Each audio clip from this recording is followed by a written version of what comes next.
بسم اللہ الرحمن الرحیم۔ السلام علیکم ورحمۃ اللہ وبرکاتہ۔ الحمدللہ رب العالمین والعاقبۃ للمتقین والصلاۃ والسلام علی اشرف الانبیاء والمرسلین۔ ناظرین گرامی قدر، خطبہ حجۃ الوداع اور اس خطبے میں اللہ کے نبی صلی اللہ علیہ وسلم کی بیان کردہ تعلیمات و ہدایات، پیغامات آپ تک پہنچائی جا رہی ہیں، پیش کی جا رہی ہیں۔ اللہ کے نبی صلی اللہ علیہ وسلم کے خطبہ حجۃ الوداع سے تواضع اور خاکساری کا درس بھی ملتا ہے۔ ہمارے نبی صلی اللہ علیہ وسلم اتنی بڑی کامیابی اور کامرانی سے آج آپ ہمکنار ہو رہے تھے اور آپ دلوں کو فتح کر چکے تھے۔ آپ کی دعوت، آپ کی تبلیغ، آپ کا مشن شاندار انداز میں اپنے ثمرات و برکات کے ساتھ اللہ کے نبی صلی اللہ علیہ وسلم کے سامنے، پوری دنیا کے سامنے موجود تھا۔ 1 لاکھ سے زائد لوگ کسی سیلاب کی طرح آپ کے گرد و پیش میں منڈلا رہے تھے، لیکن نبی کا سر جھکا ہوا تھا۔ نبی کے لب و لہجے میں کوئی کبر نہیں تھا، کوئی دعویٰ نہیں تھا، کوئی گھمنڈ نہیں تھا، کوئی انا نہیں تھی، کوئی تمتراق نہیں تھا، کوئی تنتنا نہیں تھا۔ تواضع، خاکساری جو زندگی بھر اللہ کے نبی صلی اللہ علیہ وسلم کا شعار رہا، اللہ کے نبی صلی اللہ علیہ وسلم کے اخلاق کا حصہ رہا، اللہ کے نبی صلی اللہ علیہ وسلم کا کردار رہا، آپ اسی پر قائم رہے، اسی رنگ میں نظر آئے، بلکہ مزید آپ کے اندر فروتنی نظر آ رہی تھی، مزید آپ کے اندر خاکساری نظر آ رہی تھی۔ یہ انتہائی عظیم صفت ہے، یہ انتہائی وقی صفت اور کردار ہے، اور ہر مسلمان کے اندر تواضع اور خاکساری ہونی چاہیے۔ اللہ تعالیٰ نے اپنے بندوں کی صفت بیان فرمائی ہے، وَعِبَادُ الرَّحْمَنِ الَّذِينَ يَمْشُونَ عَلَى الْأَرْضِ هَوْنًا۔ رحمان کے بندے وہ زمین پر آہستہ چلتے ہیں۔ رحمان کے جو بندے ہوتے ہیں وہ زمین پر دھیرے دھیرے اور آہستہ چلتے ہیں، آسانی سے چلتے ہیں۔ آپ غور کرو گے تو آپ کو یہ بات نظر آئے گی کہ چال جو ہوتی ہے وہ انسان کے مزاج کا پتہ دیتی ہے، انسان کس ذہن کا ہے، کس سوچ کا ہے، کس اخلاق کا ہے، اس کی چال بتا دیتی ہے، اس کی چلت فرت بتا دیتی ہے، اس کی رفتار بتا دیتی ہے۔ جو لوگ متکبر ہوتے ہیں ان کے چلنے کا انداز کچھ اور ہوتا ہے، وہ سینہ تان کر کے، اکڑ کر کے چلتے ہیں، اور جو متواضع اور خاکسار ہوتے ہیں وہ فروتنی کے ساتھ، وہ دھیرے دھیرے اور تواضع کے ساتھ چلتے ہیں۔ تو اللہ تعالیٰ نے خاص طور پر قرآن کی آیت کے اندر رحمان کے بندوں کی یہ صفت بتلائی کہ ان کی چال ایسی ہوتی ہے، ان کے چلنے کا انداز یہ ہوتا ہے، نرمی، آہستہ اور آسانی سے چلتے ہیں، اتراتے ہوئے نہیں چلتے۔ اللہ تعالیٰ نے اپنے نبی کو نصیحت کی، وقف جناحک للمؤمنین، اپنے بازو کو مومنین کے لیے جھکا کر رکھو، یعنی تواضع اور خاکساری کے ساتھ ان کے ساتھ تم پیش آؤ۔ اور حقیقت یہ ہے کہ ہمارے نبی صلی اللہ علیہ وسلم کے اندر بے مثال تواضع تھا، بے مثال خاکساری تھی۔ آپ صلی اللہ علیہ وسلم اتنی سادگی سے آپ رہتے تھے، اس قدر آپ اپنے آپ کو تکلفات سے دور رکھتے تھے، اس قدر اپنے آپ کو ٹیپ ٹاپ سے دور رکھتے تھے کہ لوگ آپ کو پہچان نہیں سکتے تھے۔ بعض مقامات پر تذکرہ ملتا ہے کہ آنے والا پوچھتا تھا، من منکم محمد رسول اللہ صلی اللہ علیہ وسلم، آپ لوگوں میں محمد صلی اللہ علیہ وسلم کون ہیں؟ یعنی مجلس میں اس طرح سے اللہ کے نبی گھل مل کر کے بیٹھتے تھے کہ آنے والا پہچان نہیں پاتا تھا کہ رسول کون ہے، محمد صلی اللہ علیہ وسلم کون ہے۔ آپ کی کوئی نشش نہیں ہوتی تھی، آپ کا کوئی امتیاز نہیں ہوتا تھا، کوئی بھی آپ کے ساتھ آ کر کے بیٹھ سکتا تھا، کوئی بھی آپ کے ساتھ بیٹھ کے کھانا کھا سکتا تھا، کوئی بھی آپ سے سلام کر سکتا تھا، کوئی بھی آپ کا وقت لے سکتا تھا، کوئی بھی آپ کو اپنے گھر پہ بلا سکتا تھا۔ یہ نبی کا کردار تھا، یہ نبی کا اخلاق تھا، یہ نبی کی تواضع تھی۔ قباء میں جب اللہ کے نبی صلی اللہ علیہ وسلم آپ سفر سے جب آئے ہیں اور آپ قباء میں بیٹھے ہیں تو بکر صدیق رضی اللہ تعالیٰ عنہ اور اللہ کے نبی صلی اللہ علیہ وسلم ایک ساتھ بیٹھے ہوئے ہیں، تو اس وقت اللہ کے نبی صلی اللہ علیہ وسلم نے اس طرح سے اپنے آپ کو بنا کر کے رکھا تھا کہ آنے والے اللہ کے نبی صلی اللہ علیہ وسلم کو پہچان نہیں پا رہے تھے، تو سب حضرت ابو بکر صدیق رضی اللہ تعالیٰ کے پاس آ کے بیٹھتے تھے، یعنی سب نے حضرت ابو بکر صدیق رضی اللہ تعالیٰ عنہ کو نبی سمجھ لیا تھا، رسول سمجھ لیا تھا، کیونکہ اللہ کے نبی کے اوپر جوانی کے آثار غالب تھے اور حضرت ابو بکر صدیق رضی اللہ تعالیٰ عنہ پر بڑھاپے کے آثار غالب تھے۔ تو سب بزرگ سمجھ کر کے یہ سمجھ رہے تھے کہ پیغمبر یہی ہیں، رسول یہی ہیں۔ لیکن تھوڑی دیر کے بعد جب دھوپ جب آئی ہے اور وہ دھوپ جب اللہ کے نبی صلی اللہ علیہ وسلم پر پڑنے لگی ہے تو حضرت ابو بکر صدیق رضی اللہ تعالیٰ عنہ نے اٹھ کر کے آپ کے اوپر چادر تان دیا۔ تب لوگ سمجھ پائے کہ پیغمبر اصل میں یہ ہیں، محمد صلی اللہ علیہ وسلم یہ ہیں، پہلے لوگ نہیں سمجھ سکے تھے۔ پھر حضرت ابو بکر صدیق رضی اللہ تعالیٰ کے پاس سے اٹھ کر کے آ کے اللہ کے نبی صلی اللہ علیہ وسلم کے قریب لوگ بیٹھے۔ یہ آپ کی خاکساری تھی، یہ آپ کا تواضع تھا۔ اللہ کے نبی صلی اللہ علیہ وسلم نے کبھی بادشاہوں کی طرح، امیروں اور مالداروں کی طرح آپ نے کسی بھی قسم کی کوئی امتیازی اپنے ساتھ معاملہ نہیں رکھا، بلکہ گھل مل کر کے لوگوں کے ساتھ آپ اللہ کے ایک عام بندے کی طرح آپ بیٹھتے تھے۔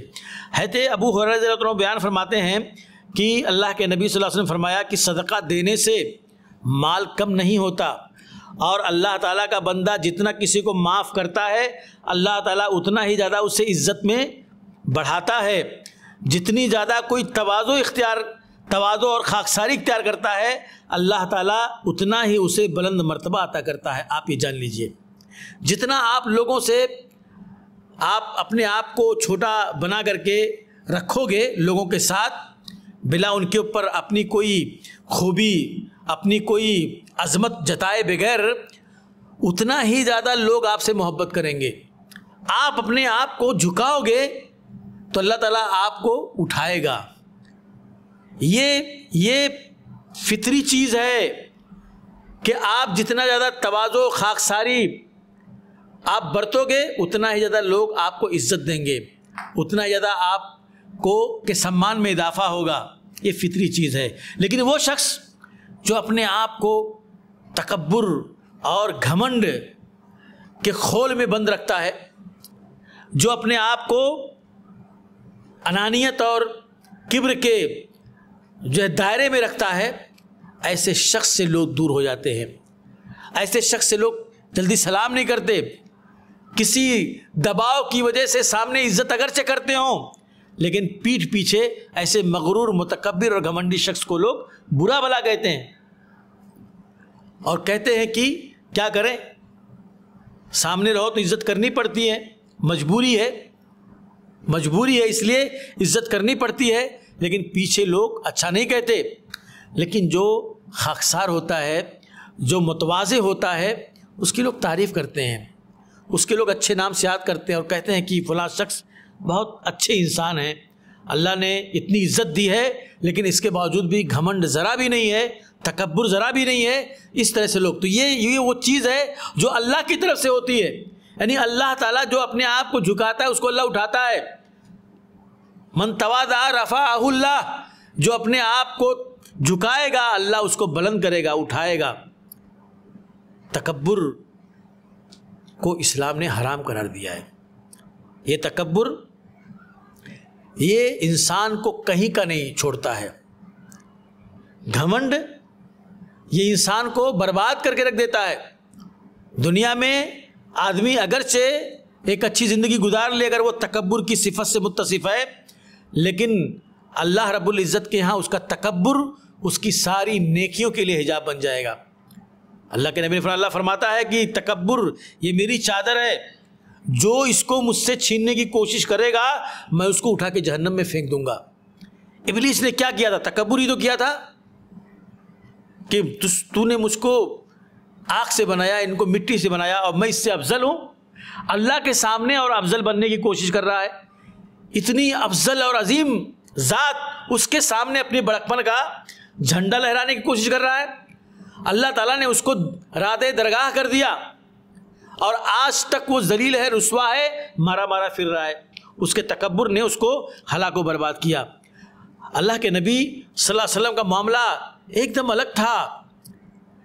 کہتے ہیں صحابی کہ اللہ کے رسول صلی اللہ علیہ وسلم ہماری طرف آپ نکل کر کے آئے، آپ نے ایک عصا پر ٹیک لگایا ہوا تھا، تو ہم آپ کے لیے کھڑے ہو گئے، اللہ کے نبی کے لیے کھڑے ہو گئے، تو فوراً یعنی احترام میں، تعظیم میں نبی کے لیے صحابہ کھڑے ہو گئے، تو اللہ کے نبی نے فرمایا لا تقوموا کما تقوم الاعاجم بعضهم بعضا، کہ تم کھڑے مت ہو میرے لیے جیسا کہ عجم کے لوگ ایک دوسرے کے لیے کھڑے ہوتے ہیں، اس لیے تعظیم میں تم میرے لیے کھڑے نہ ہویا کرو۔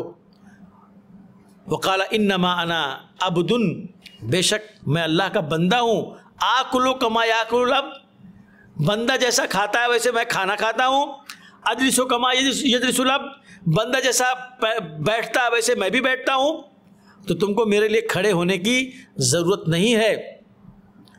اس طرح سے اللہ کے نبی صلی اللہ علیہ وسلم کا تواضع تھا، آپ کی خاکساری تھی۔ کبھی لوگ آپ کو اگر بہت زیادہ اہمیت دینے کی کوشش کرتے تھے، جیسے یہ مثال ہے، تو اللہ کے نبی وہاں پر خاموش نہیں رہتے تھے، بلکہ آپ وہاں پر اصلاح کرتے تھے کہ تم کو اس طرح سے کرنے کی ضرورت نہیں ہے، اس سے انسان گمراہ ہو جاتا ہے، اور حقیقت میں انسان کو مغرور لوگ ہی بناتے ہیں، تعریف کر کے، قصیدہ گوئی کر کے، جو صفات ان کے اندر نہیں ہے وہ صفات ان کے اندر بیان کر کے، آپ تو ایسے ہیں، آپ تو ایسے ہیں، آپ کے اندر یہ خوبیاں، آپ کے اندر یہ خوبیاں، آدمی ایک دم پھول جاتا ہے۔ اور حقیقت میں ایسے ہی تعریف کرنے والے لوگوں کو گمراہ کر دیتے ہیں اور متکبر بنا دیتے، پھر وہ اپنے آپ کو اس مقام پر لے جا کر کے بٹھا دیتا ہے۔ دیکھو اللہ کے نبی صلی اللہ علیہ وسلم نے جو تربیت کی تھی اپنے صحابہ کی، کہ وہ بھی خاکسار تھے، متواضع تھے۔ حضرت ابوبکر صدیق رضی اللہ تعالیٰ خلیفۃ المسلمین بن گئے، اتنا بڑا عہدہ، اتنا بڑا منصب آپ کو مل گیا، لیکن اس کے باوجود بھی آپ ایک یتیم بچی کی بکری کا دودھ دوہنے کے لیے اس کے گھر جاتے تھے۔ یہ حضرت ابوبکر صدیق رضی اللہ تعالیٰ کا اخلاق تھا۔ آپ ایک بوڑھی خاتون کے گھر جاتے تھے رات میں اس کے گھر کی صفائی کرنے کے لیے، یہ اخلاق تھا حضرت ابوبکر صدیق رضی اللہ تعالیٰ کا۔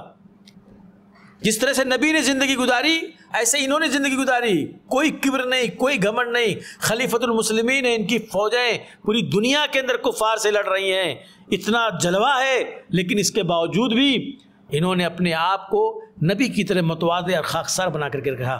بادشاہوں جیسی زندگی اور کر و فر اور شان و شوکت اور ٹھاٹ باٹ اختیار نہیں کیا۔ ایسے ہی حضرت عمر رضی اللہ تعالیٰ عنہ، آپ نے بھی خلیفۃ المسلمین بننے کے بعد ایک دم متواضع اور خاکسار بن کر کے اپنی زندگی گزاری، کوئی ٹھاٹ باٹ نہیں، کوئی شان و شوکت نہیں، ایک دم آپ اپنے آپ کو عام انسانوں کی طرح بنا کر کے رکھتے تھے۔ ایک بار ایک قاصد آیا اور وہ حضرت عمر رضی اللہ عنہ کو ڈھونڈ رہا ہے، کہاں ہیں تمہارے بادشاہ، کہاں ہیں، ان کا محل کہاں ہے؟ صحابی نے کہا ہمارے بادشاہ کا کوئی محل نہیں ہے، تم باغیچے میں جاؤ، شاید وہاں پر تمہیں مل جائیں، وہیں پر ہوتے ہیں اس وقت۔ وہ یہ شخص گیا، کیا دیکھتے ہیں ایک لمبا شخص ایک پتھر کو تکیہ بنا کر کے اور ننگی زمین پر سویا ہوا ہے۔ یہ جا کر کے وہاں پہنچے اور کہتے ہیں کہ بھائی آپ مجھے عمر رضی اللہ تعالیٰ عنہ کا پتہ بتا دیں گے، مجھے عمر کا پتہ آپ بتا دیں گے؟ تو حضرت عمر رضی اللہ عنہ نے کہا کہ بولو کیا کام ہے، میں ہی عمر ہوں۔ وہ نیچے سے اوپر تک حضرت عمر رضی اللہ امیر المومنین حضرت عمر رضی اللہ عنہ کو دیکھتا رہا، حیران و ششدر رہ گیا۔ یہ خاکساری، یہ فروتنی، یہ اللہ کے نبی صلی اللہ علیہ وسلم کے صحابہ کی تھی، جو ان کے خلیفہ تھے ان کے بعد۔ ایسی تواضع اور ایسی خاکساری کہ بڑے بڑے صحابہ کے ساتھ آپ جا رہے تھے کہ ایک بوڑھی نے کہا عمر ادھر آؤ، روک لیا، حضرت عمر رضی اللہ عنہ کو بلایا اپنے پاس، اور اس کے بعد حضرت عمر رضی اللہ عنہ کو بہت دیر تک کھڑا رکھ کر کے نصیحت کرتی رہی، عمر تم اللہ کے نبی کے خلیفہ ہو، انصاف کرو، خلق خدا کا خیال رکھو. بہت دیر تک نصیحت کرتی رہی. یہ حضرت خولہ رضی اللہ تعالیٰ عنہ تھیں جن کے بارے میں قرآن کی آیات نازل ہوئی تھیں. جب ان کے شوہر نے ان کے ساتھ زہار کر لیا تھا تو خولہ رضی اللہ تعالیٰ عنہ بوڑھی ہو گئی تھی. حضرت عمر رضی اللہ تعالیٰ عنہ کے دور خلافت میں بلا لیا راستے میں سے اور بہت دیر تک نصیحت کرتی رہی. جو لوگ وہاں کھڑے تھے وہ بہت دیر تک انتظار کر رہے ہیں اور پریشان ہیں کہ یہ کون بڑھیا ہے، اور اتنی دیر تک یہ حضرت عمر رضی اللہ عنہ کو روک کر کے رکھی ہوئی ہے اور ان کو چھوڑ نہیں رہی ہے، اور امیر المومنین بھی ہم کو یہاں کھڑے کیے ہوئے ہیں. تھوڑی دیر کے بعد انہوں نے چھوڑا، وہ گئے تو کہا امیر المومنین اتنا دیر تک ہم پریشان ہوئے، ہم کو یہاں کھڑا رکھا اور اس بڑھیا نے آپ کو کس طرح سے روک کر کے رکھا وہاں پر، یہ کوئی طریقہ ہے؟ حضرت عمر رضی اللہ عنہ نے کہا کہ میں کیسے ان کی بات نہ سنوں، ان کی بات تو 7 آسمانوں کے اوپر عرش والے نے سنی تھی. جب زہار کیا تھا ان کے شوہر نے اور انہوں نے اللہ کے نبی صلی اللہ علیہ وسلم سے اس کی شکایت کی تو قرآن کے اندر آیات نازل ہوئی، اشارہ اسی طرف تھا کہ عرش والے نے جب ان کی بات سنی ہے تو عمر کیسے نہیں سنے گا. وہ ایک عام خاتون تھی مدینہ کی، لیکن تواضع دیکھو حضرت عمر رضی اللہ عنہ کی. بادشاہ وقت ہیں، خلیفہ وقت ہیں، مسلمانوں کے امیر المومنین ہیں، لیکن اس کے باوجود بھی آپ بہت دیر تک کھڑے ہو کر کے ان کی باتیں سنتے رہے. یہ تواضع اور خاکساری یہی شعار رہا ہے ہمارے سلف کا. انسان کو اللہ کتنی بھی عظمت کیوں نہ دے دے، لیکن اس کو خاکسار رہنا چاہیے اور اس کو اپنے حد سے آگے نہیں بڑھنا چاہیے، لوگوں کو حقیر نہیں سمجھنا چاہیے. اللہ سے دعا ہے کہ اللہ تعالیٰ ہمیں خطبہ حجۃ الوداع کے پیغام کے مطابق، نصیحت کے مطابق زندگی گزارنے کی توفیق عطا فرمائے، زندگی گزارنے کی توفیق عطا فرمائے. وآخر دعوانا الحمدللہ رب العالمین.